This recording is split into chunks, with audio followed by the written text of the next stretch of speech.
గజల్ శ్రీనివాస్ గారు ఈ పేరు చెప్తే ప్రపంచకమంతా తెలిసినండి. ఎందుకంటే 125 భాషల్లో దాదాపు ఆయన పాటలు పాడినారండి. ఎలా ఉంది మన ఉత్తరాంధ్ర? తమరు పుట్టి పెరిగింది టెక్కలేనంట కదండి. అయ్యా నేను పుట్టిన ఊరు మట్టి అండి. ఇవాళ ఎంతోమంది రాజకీయ నాయకులు ఇవాళ ఫ్లోరోసిస్ గురించి మాట్లాడుతున్నారు. కానీ వీళ్ళెవ్వరూ మాట్లాడక ముందే గజలే పాడాలని తమరికి ఎందుకు అనిపించింది అనేది నా ప్రశ్న బాబు. కానీ మనం ఎక్కడున్నా మన ఇల్లు చాలా గొప్పది. ఆ ఇంట్లో ఏముంది అంటే అది జీవితాన్ని చదివించే విలువల బడిన ఇల్లు. నమస్కారం అండి, నానండి ఏరైనే. మనకి పాటలు పాడడంలోట ఒక్కొక్కరికి ఒక్కొక్క స్టైల్ ఉంటుంది కదండి. అలాగా ప్రపంచ స్థాయిలోట పేరుగాంచిన ఒక వ్యక్తి మనతోటి ఉన్నారండి. ఆయన గజల్ శ్రీనివాస్ గారు. ఈ పేరు చెప్తే ప్రపంచకమంతా తెలిసినండి. ఎందుకంటే 125 భాషల్లో దాదాపు ఆయన పాటలు పాడినారండి. ఆయన అహింసకి, గాంధీ గారి తత్వానికి దగ్గరగా ఉన్నటువంటి పాటలు ఆయన పాడుతుంటారండి. అలాంటి ఆయన కాడికి మనం వచ్చినాం ఈరోజు. ఆయన గారు ఎలాగున్నారు, ఏటి, ఆయనకి ఎన్ని అవార్డులు వచ్చినాయి కదా, ఎలాగొచ్చినాయి, వరల్డ్ రికార్డు కూడా కొట్టినారు కదా, ఎలా కొట్టినారు, ఇవన్నీ కనుక్కుందుమా, మీ అందరికీ చూపిద్దామని చెప్పేసి నేను వచ్చినానండి. అది కొట్టండి, అక్కడ ఉన్నారు మనతో పాటు. అయ్యా నమస్కారం అండి. అయ్యా బాగున్నాను బాబు. తమరాలుగా ఉన్నారండి. అవును. ఎలా ఉంది మన ఉత్తరాంధ్ర? బాగున్నది బాబు. అదే మన ఉత్తరాంధ్ర అన్ని కాడికి వచ్చినానండి. ముందు టెక్కలు ఎలా ఉంది? తమరు పుట్టి పెరిగింది టెక్కలేనంట కదండి. అవునవును.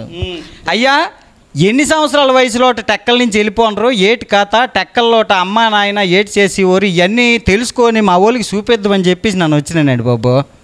టెక్కల్లో నేను పుట్టాను. 4 నెలల వయసు ఉన్నప్పుడు 4 నెలల వయసు ఉన్నప్పుడు అక్కడి నుంచి వెళ్ళిపోయాం. ఇంతవరకు మళ్ళీ ఎప్పుడు నేను టెక్కలు వెళ్ళలేదు. కానీ మధ్యలో ఒకసారి టెక్కలు వెళ్ళా. ఎప్పుడో అర్ధరాత్రి 1 గంటకి ఊరంతా ప్రశాంతంగా పడుకునుంది. నేను ఎక్కడో ఇచ్చాపురం పైనుంచి వస్తూ టెక్కలు దాడుతుందండి అన్నారు. అయితే నేను పుట్టిన ఊరయ్యా అని చెప్పి గబగబా టెక్కల లోపలికి వెళ్ళి, నా చుట్టూ చాలామంది ఐఏఎస్ ఆఫీసర్లు కూడా ఉన్నారు. అప్పుడు నేను రూరల్ డెవలప్మెంట్ అడ్వైజర్గా ఉన్నా. ఏంటి ఇక్కడ ఆపుతున్నారు ఏంటండి అన్న. లేదు పని ఉందండి టెక్కలు వెళ్ళాలి అని. టెక్కలు ఊళ్ళోకంతా పోనివయ్యా అన్న. ఆపు అన్న. ఏంటి అన్న. గౌక్కని మీరు ఎవరో దిగద్దు. నేను దిగి పేపర్ ఉంటే లోకల్ పేపరు అది తీసుకుని అక్కడ మట్టి తీసి ఆ పేపర్లో వేసుకుని ఇలా పొట్లం కట్టి తెచ్చుకున్నాను. ఏంటండి మట్టి తెచ్చి పొట్లం తెచ్చుకుంటున్నారు ఏంటండి అన్న. అయ్యా నేను పుట్టిన ఊరు మట్టి అండి, నేను పుట్టిన ఊరు టెక్కలి. నేను మళ్ళీ ఎప్పుడు ఇక్కడికి వచ్చి ప్రజలను చూడలేదు. నేను వచ్చే సమయానికి అందరూ పడుకుని ఉన్నారు. ఈ మట్టిని తీసుకుని వెళ్ళి నా పూజ గదిలో పెట్టుకోవాలి అని చెప్పి నేను హైదరాబాద్ తీసుకెళ్ళి నా పూజ గదిలో ఇంత పాత్రలో టెక్కల్లో ఆ మట్టిని పెట్టుకున్నాను అనమాట. అది పుట్టిన గడ్డ మీద మాత్రం మంచి ప్రేమ చూపించినారు బాబు తమరు. పుట్టిన గడ్డ మీద ప్రేమ లేకపోతే ఇప్పుడు జన్మనిచ్చిన తల్లిపైన, ఈ భరత భూమి పైన, మన పుట్టిన ఊరు పైన ఆ మట్టి వాసన మనకి తెలియాలి. అందుకని నాకు టెక్కలంటే చాలా ఇష్టం. కానీ మాది పశ్చిమ గోదావరి జిల్లా, మాది కొవ్వూరు దగ్గర మలకపల్లి మా ఊరు. మా నాన్నగారు, మా తాతగారు స్వాతంత్ర సమరయోధులు. మా నాన్నగారు retired district Panchayat officer. Srikakulam జిల్లా డిపిఓ కూడా పనిచేశారు నాన్నగారు. అక్కడే డిఎల్పిఓ కూడా చేశారు, పంచాయత్ ఆఫీసర్గా చేశారు నాన్నగారు. ఉత్తరాంధ్రలో ముఖ్యంగా విజయనగరంలో నెల్లిమర్ల బీడీఓ కూడా చేశారు. ఆ తర్వాత మేము నాన్నగారు ఉద్యోగరీత్యా పాలకొల్లులో సెటిల్ అయిపోయాం. అందరూ కూడా గజల్ శ్రీనివాస్ పాలకొల్లు అని అనుకుంటారు. కానీ నాకు జన్మనిచ్చిన స్థలం శ్రీకాకుళం జిల్లా టెక్కలి. నా ఒంటిలో ఉన్నది ఉత్తరాంధ్ర మట్టి, నా మనసులో ఉన్నది ఉత్తరాంధ్ర అనుబంధాలు, బంధాలు. నా ఒంట్లో అంతా గాలంతా ఉత్తరాంధ్ర గాలే. కానీ పశ్చిమ గోదావరి జిల్లా బంధాలు, అనుబంధాలు ఉంటాయి నాలో. అది అయితే బాబు తమరు ఉత్తరాంధ్రలో పుట్టినారు, వెళ్ళి ఆ గోదావరి తల్లి ఒడ్డునే పెరిగినారు. నాగావళి నుంచి గోదావరి దాకా మధ్యలో చాలా నదులు దాటి వెళ్ళినారు. గోదావరి ఒడ్డుని పెరిగినారు. అయితే గోదావరి ఒడ్డుని పెరిగినటువంటి ఆయన శ్రీనివాస్ గారు, సాధారణమైన శ్రీనివాస్ గారు ఏడు చేసేవారు, గజల్ శ్రీనివాస్గా ఎలాగ మారినారు బాబు? అంటే మేము చిన్నప్పటి నుంచి నాన్నగారితో పాటు అనేక చోట్ల చదువుకున్నాము. నాన్నగారు ఎక్కడ ఉద్యోగం అంటే అక్కడికి. తర్వాత నేను డిగ్రీ పూర్తి చేశాను పాలకొల్లులో. తర్వాత భారతీయ విద్యాభవన్లో భీమవరంలో ఒక రెసిడెన్షియల్ స్కూల్లో ఒక 5 ఏళ్ళు లైబ్రరీగా పనిచేశాను. 1986 నుంచి 1990 వరకు. ఆ సమయంలోనే నారాయణ రెడ్డి గారు రాసినటువంటి తెలుగులో గజళ్ళు అనేటువంటివి ప్రారంభించాను. ఆ తర్వాత 1991కి బాబు అంతే సి నారాయణ రెడ్డి గారు అండి, నారాయణ రెడ్డి గారు మా గురువు గారు, అంటే నాకు ప్రత్యక్షంగా పరిచయం లేకపోయినా ఆయన రాసిన గజల్స్ పాడడం మూలాన పాపులర్ అయ్యాను.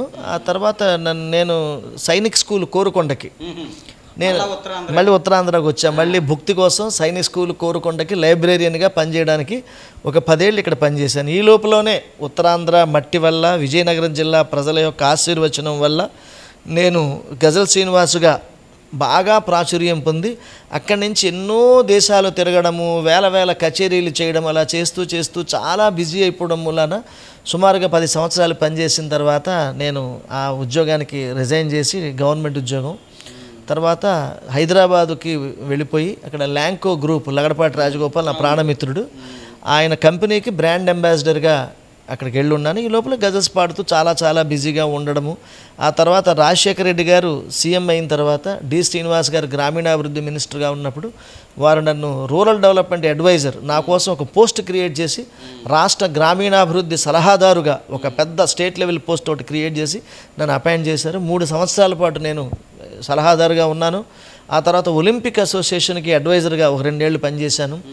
ఇంకా ఎక్కువగా ఈ విదేశాల్లోనే ఎక్కువగా ఉండడం మూలాన నా సంగీత యాత్ర జీవితానికి నా సంగీత యాత్ర చాలా ఇంపార్టెంట్ అనుకుని ఆ తర్వాత 3 గిన్నీస్ రికార్డులు వరుసగా 2008, 2009, 2010లో వరుసగా 3 గిన్నీస్ రికార్డులు చేయడము, వరుస హ్యాట్రిక్ రికార్డ్స్ అనమాట. అందులో ఒక గిన్నీస్ రికార్డులో 100 భాషల్లో ఒక కచేరీలో పాడడం, అలాగే 2వ గిన్నీస్ రికార్డు 125 భాషల్లో 125 గీతాలు పాడి ఒక సీడీ చేయడము, అలాగే 24 గంటల్లో 55 సంగీత కచేరీలు వివిధ ప్రాంతాల్లో చేయడము, ఇలాగ 3 గిన్నీస్ రికార్డులు చేయడం జరిగింది.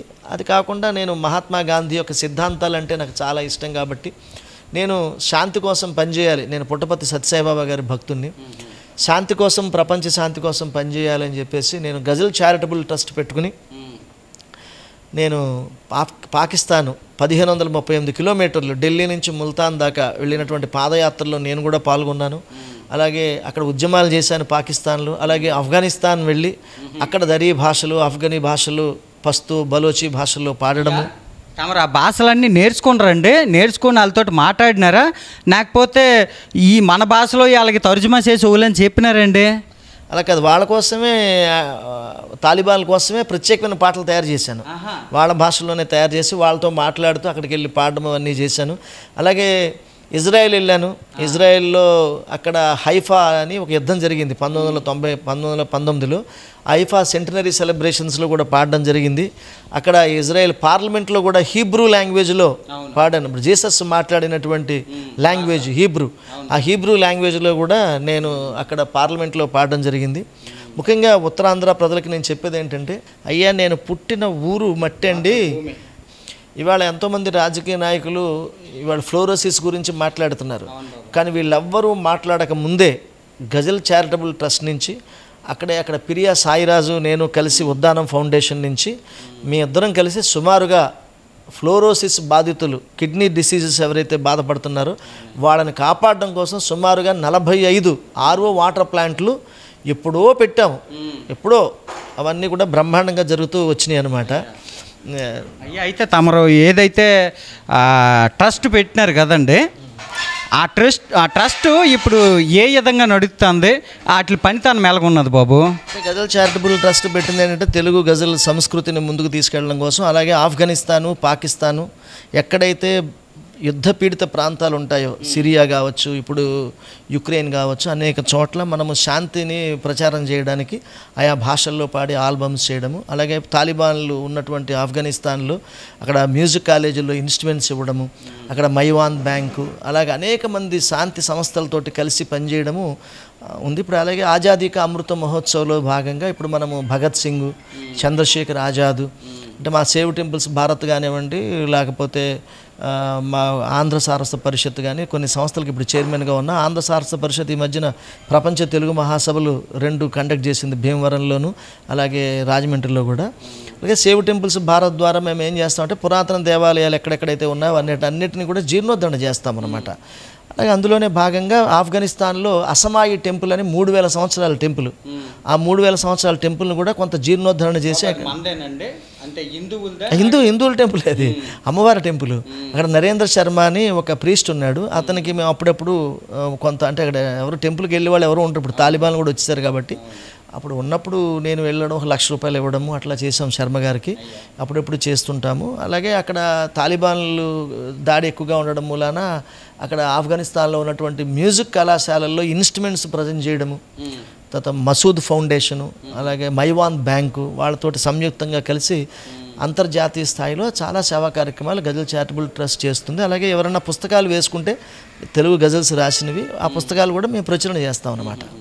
అయితే అయ్యా లాస్ట్ ప్రశ్న, తమరికి టైం లేదు కాబట్టి తొందరగా అడిగేస్తాను బాబు. లాస్ట్ ప్రశ్న ఏంటంటే, తమరు ఇన్ని గజల్స్ పాడుతున్నారు, అసలు గజల్స్ పాడాలన్న ఆలోచన తమరికి ఎలాగొచ్చింది? అంటే మామూలుగా ఎవరైనా పాట కూడా ఏటి పాడుతాడండి, అయితే జానపదాలు పాడుతాడు, లేకపోతే ఏడిది ఎక్స్ట్రానో మ్యూజిక్లు అయ్యి పాడుతుంటారు. గజలే పాడాలని తమరికి ఎందుకు అనిపించింది అనేది నా ప్రశ్న బాబు. మన నుదుటిన భగవంతుడు అట్లా రాసేసాడు, మనం ఏం చేయగలం? అంటే ఇప్పుడు సినిమా పాటలు పాడుతుండే వాళ్ళం కొత్త దారి వెతుక్కోవాలి, మనకి మంచి పేరు రావాలి, ప్రత్యేకమైన పేరు రావాలని ఊహిస్తున్నప్పుడు గౌకుని ఎక్కడో మా గురుగారు నారాయణ రెడ్డి గారు రాసినటువంటి పుస్తకాల్లో గజల్స్ కనిపించాయి. ఇది చాలా బాగున్నాయి.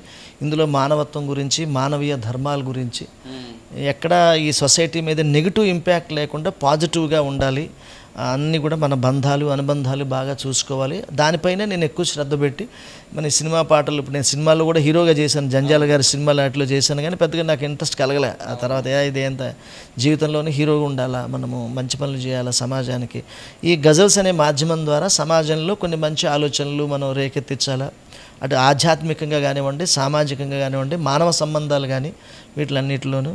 అలాగే నేను ప్రతి మనిషి పుట్టిన దగ్గర నుంచి మళ్ళీ మట్టిలో కలిసేంత వరకు ఆత్మయానం ఏదైతే ఉంటుందో బంధాలు అనుబంధాల మీద నేను ఎక్కువ కూడా గజల్స్ పాడుతుంటాను అన్నమాట. అయ్యా తమరికి ధన్యవాదాలండి. నిజంగా ఇలాంటి అవకాశం నాకు వచ్చినందుకు నేను చాలా ఆనందపడతానండి. ఒక ఉత్తరాంధ్రవాసిగా తమరు ఇక్కడి నుంచే కాకుండా ప్రపంచవ్యాప్తంగా అన్ని దేశాలంటా తిరిగి 125 రకాల భాషల్లో పాడినారంటే తమరు నిజంగా మహానుభావుడేనండి. అయ్యా చూసినారు కదండి గజల్ శ్రీనివాస్ గారు, ఆయన మనం చూస్తే ఆయన మాటల్లోన ఏటనిపించిందండి మనకి, ఆయన ఒక గొప్ప మానవతావాది, అలాగే గొప్ప ఆధ్యాత్మిక వేత్త కూడానండి. అలాంటిది ఆయన మరి ఇంత దూరం మనం వచ్చినాము, ఆయనతోటి ఒకే 4 మొక్కల పాట పాడిద్దామండి. అయ్యా మా ఒక్క కోరిక మన్నించండి బాబు, 4 మొక్కలు మంచి పాట బాబు మా కోసం, మా చూసి వాళ్ళ కోసం. ముఖ్యంగా మేము అందరికీ చెప్పేది ఏంటంటే, ఇప్పుడు మనం అందరం బయటకు వస్తే మళ్ళీ ఇంటికి వెళ్ళిపోతాం, కానీ ఇంట్లో ఉన్నంతసేపు బయటికి పోవాలనిపిస్తుంది. కానీ మనం ఎక్కడున్నా మన ఇల్లు చాలా గొప్పది.